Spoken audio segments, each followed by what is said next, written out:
Voter তালিকায় নাম বিচারাধীন, আতঙ্কে আত্মঘাতী যুবক, দাবি পরিবারের। দক্ষিণ চব্বিশ পরগনার উস্তিতে যুবকের আত্মহত্যার অভিযোগ উঠছে, ডিটেনশন ক্যাম্পে নিয়ে যাওয়া হবে। আতঙ্কে ভুগছিলেন রফিক আলী, দাবি মৃত রফিকের পরিবারের।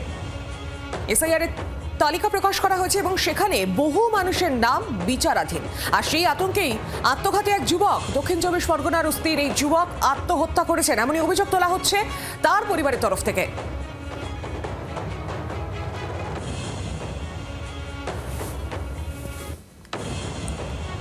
ডিটেনশন ক্যাম্পে নিয়ে যাওয়া হবে এই যুবককে।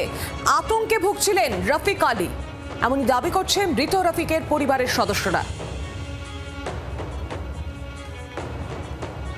বিস্তারিত আপডেট দেবেন সরাসরি এই মৃত যুবকের বাড়ি থেকে রয়েছেন আমাদের প্রতিনিধি নকিব উদ্দিন গাজী। নকিব, স্বাভাবিকভাবেই শোকের ছায়া বাড়িতে, এবং যে ভোটার তালিকা থেকে তার নাম বাদ গিয়েছে বা বিচারাধীন, আতঙ্কে ছিলেন এই যুবক, এমনই তো দাবি তোলা হচ্ছে পরিবারের তরফ থেকে। ঠিক কি জানতে পারছো?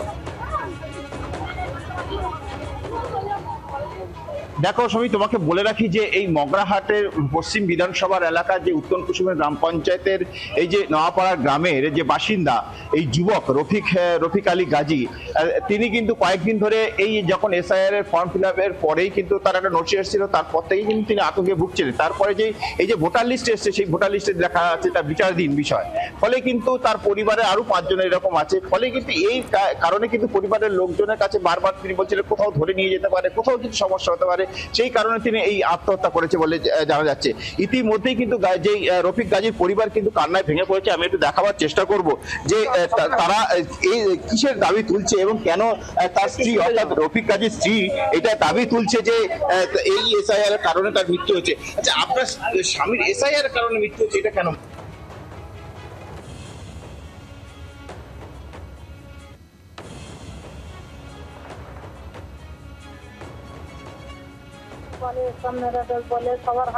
ফেরত আছে, আমি কি করবো বলে, স্টাম্প মেরে দেশ বলে, সবার হাতে পায়ে ধরে ভুল স্বীকার করতেছে।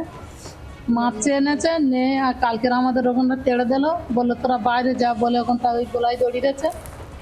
তো এর জন্য আমি নির্বাচন কমিশনের জন্য বিচার চাই। আমি যে আপনার স্বামীকে আগে নাম আছে বা তাদের কাগজপত্র ঠিক আছে, তারপরে এরকম করলো কেন? আপনারা কিছু বলেন না? ঠিক নেই, ফেরত এসছে বলে ঠিক নেই, ভুল যা ভুল।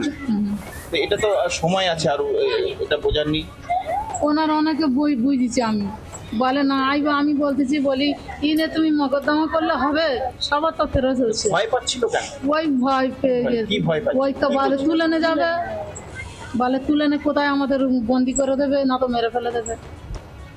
তুমি বুঝতে পারছো শুনি যে এই যে পরিবার এখন তারা যথেষ্ট অসহায় পড়েছে, কারণ এই রফিক গাজীর যে তার 3 সন্তান আছে এবং এই যে তাদের যে আতঙ্ক, সেই আতঙ্ক কিন্তু প্রায় কয়েকদিন ধরেই তারা চলছিল, এবং ফলে কিন্তু যখনই এই আতঙ্কে তার মধ্যে গ্রহ করেছে, সেই আতঙ্কে আস্তে আস্তে কিন্তু তার পরিবারের পাশাপাশি বলেছিল এবং স্থানীয় পঞ্চায়েত সদস্যকে বলেছিল, সব মিলিয়ে মিশিয়ে কিন্তু সেই আতঙ্কের কথা বললেও তিনি কিন্তু সেই আতঙ্ক থেকে সরেননি। ফলে তাকে ধরে নিয়ে যেতে পারে বা তার উপরে অত্যাচার হতে পারে, এরকম তার মধ্যে ভীতি প্রস্তাব করেছিল।